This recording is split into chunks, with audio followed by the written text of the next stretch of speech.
Con đi làm gì đó? Mẹ bỏ cho tôi có nè. Đi có đen đi mà. Có hả? Chút xíu mẹ cho.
Yeah, I can tell you whatever, but no, I'm not going to do that.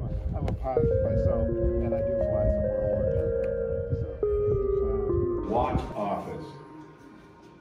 And this building was originally built in Gox Hill, England, northeast corner of the country.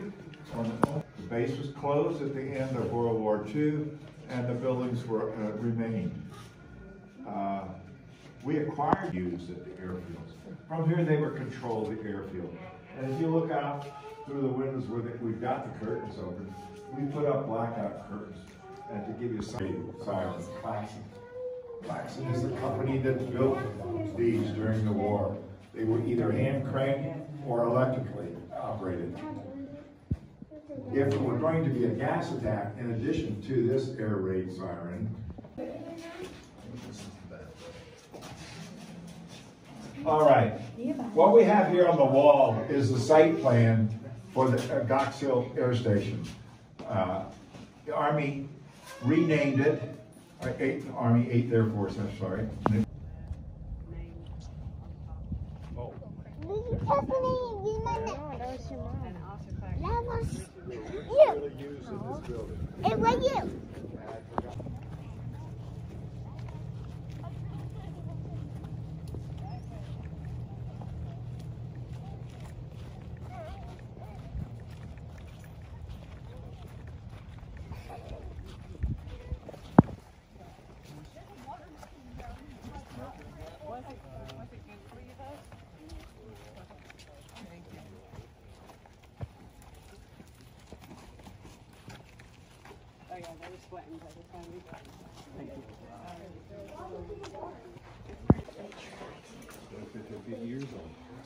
All right, welcome to our World War I hangar. This is a replica of a British aero shed of the type that was in use on the continent during World War I. We got the blank plans from the Ministry of Defense. The Wright brothers had that first flight down there in Kitty Hawk. That first flight lasted all of 12 seconds at 120 feet. But that was it proved the fighters. They really didn't have anything like a fighter aircraft. That evolved over the war. The first pilots of those airplanes probably had a pistol or a rifle in the cockpit, and they would take a pot shot.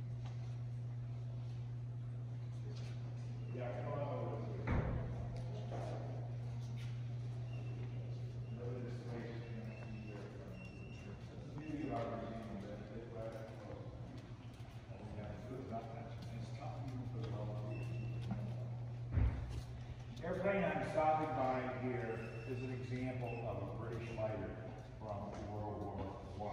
It is a replica. This particular model would have been built by the Royal Aircraft Factory in England.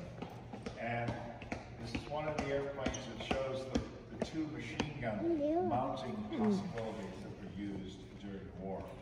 You'll see a machine gun on the top wing, and then you'll see one on the nose behind the propeller.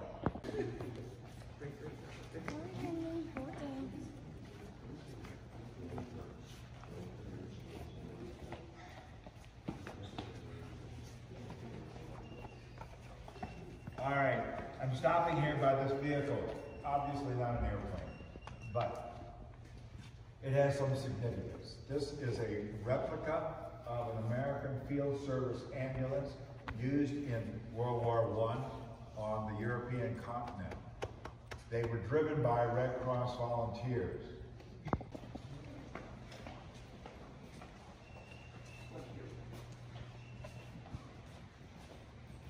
Yeah, you want to walk all the way. Yeah, come on this way.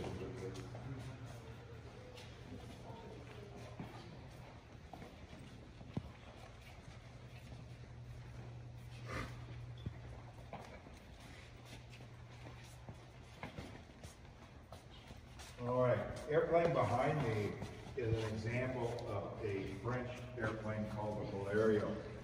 Sort of looks like he forgot to cover portion of the fuselage. Actually, that is a wave design. It's over England with the French flag. He had to take that with him because he wanted his friend to find him a place to land the airplane. Louis had not been, so he was flying first time.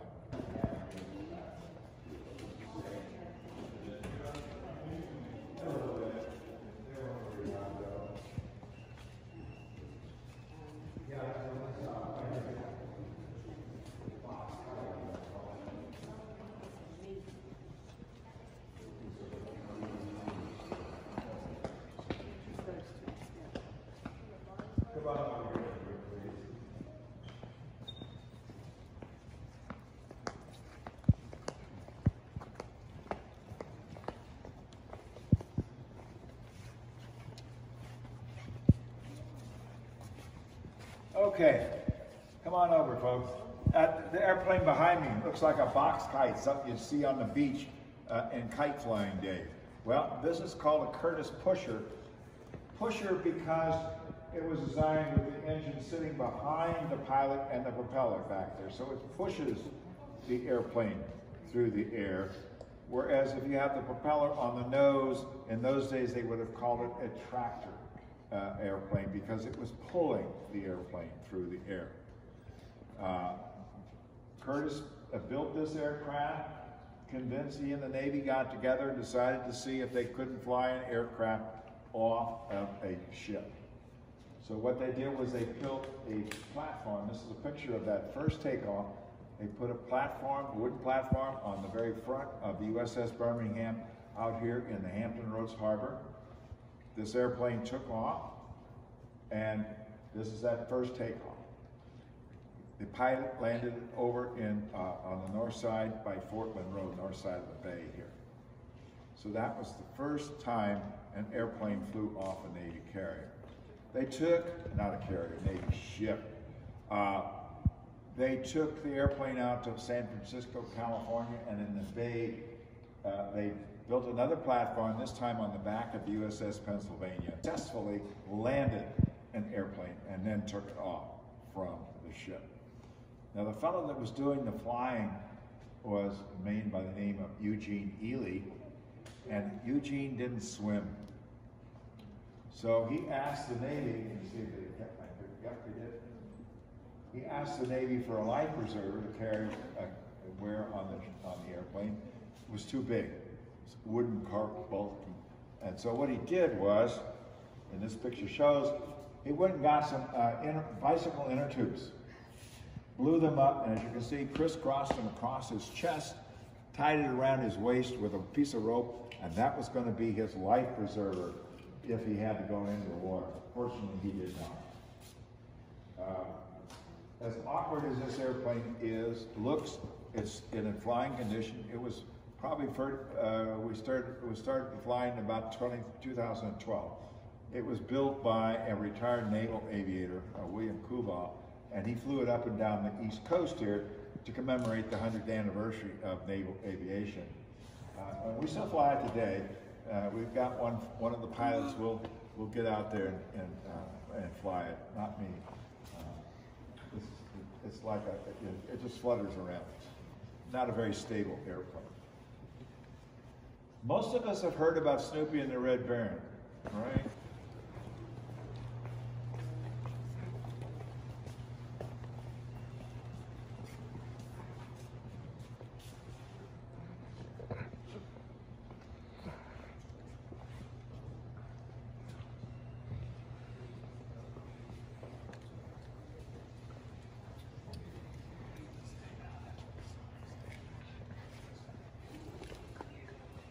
Okay, examples of the French fighter aircraft are this blue-nosed silver airplane, which is a French Newport, and the airplane hanging upside down. We just didn't have that many fighters, perfectly good airplanes, so we use those of the Allies. One interesting fact is the longevity of a pilot, fighter pilot, or airplane pilot, but basically the fighter pilots.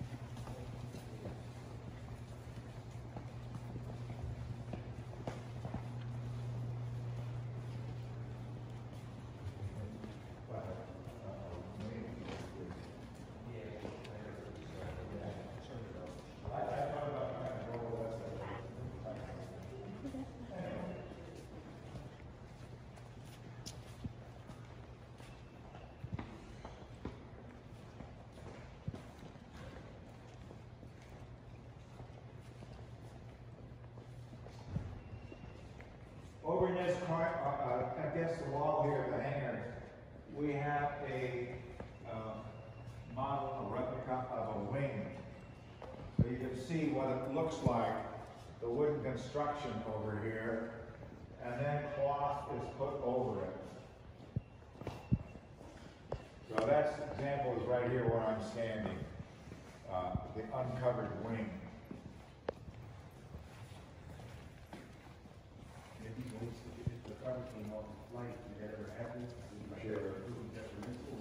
Yeah, if nothing that came up, the wing would quit working properly, quit producing lift.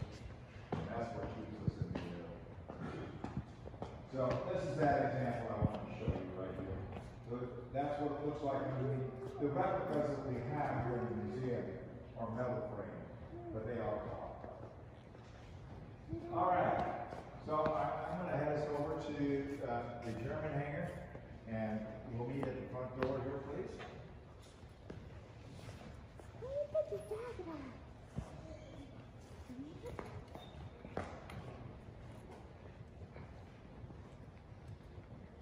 There's one more building that's close, so it's about 15, 20 minutes maybe, yeah. this is the laptop, 50 for reference.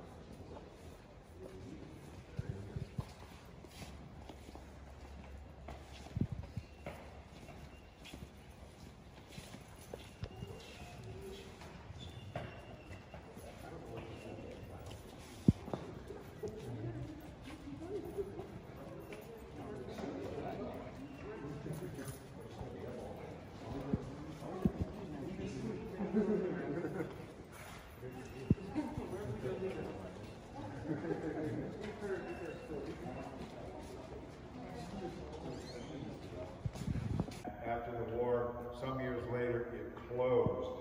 At that point, this was part of East Germany, so the Soviets were using the air base. This, on top of this poster, you see pictures of this base in use. Down at the bottom is what this building looked like when we acquired it. It was a derelict building. We took it apart, took it down, brought it over here. All the steel girders that you see, the black steel girders, those have been refurbished as the original, and the hangar doors are original. And I'd like to point out how the anti-aircraft guns worked in that period of time. This is an original shell casing of a dummy warhead. But what they did was, inside the warhead, there was a fuse, pressure set, so that it would explode at whatever height they had. The airgun business for a while, and they did. So let's go up to the front of the hangar here, please.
we do have, like myself, we have a large volunteer corps to do all the other jobs that we have here to do.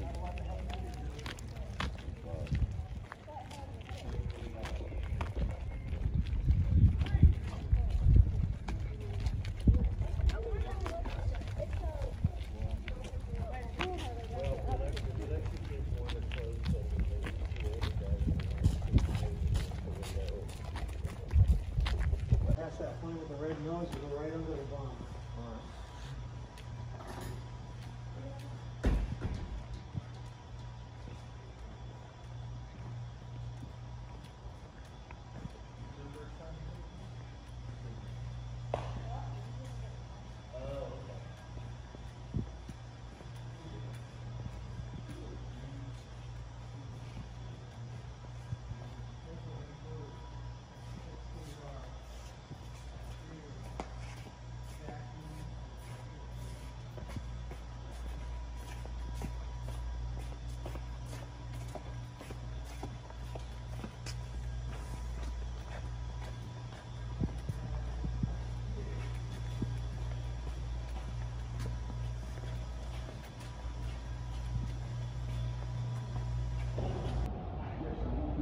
Nhìn ba khỏi đeo vô con, khỏi con. Đó. Đi nhìn ba này đi. Rồi.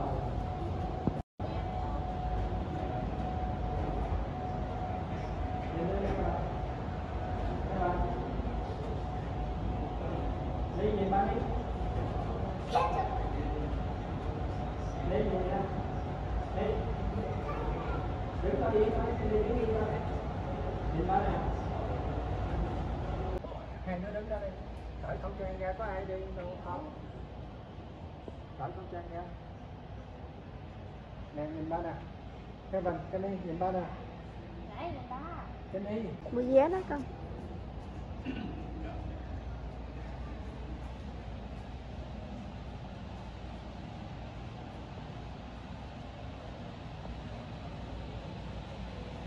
Nè, lấy cho nó. Nè.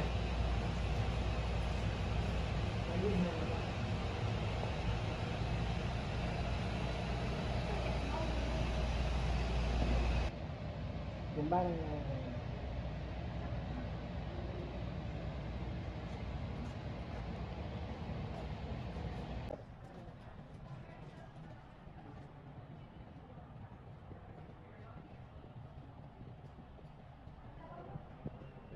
Share some of those stories with you. You can make it upstairs, so there is an elevator there if you want to. You want to leave this one, you will be very happy. German, that's what I know. Following that through the very well.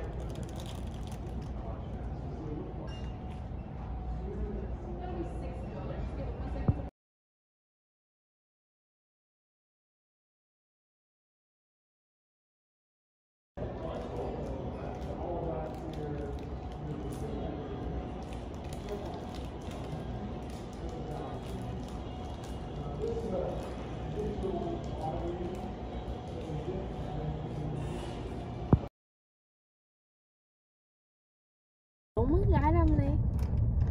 No, those are shot Turn lights. left onto Princess Anne Road.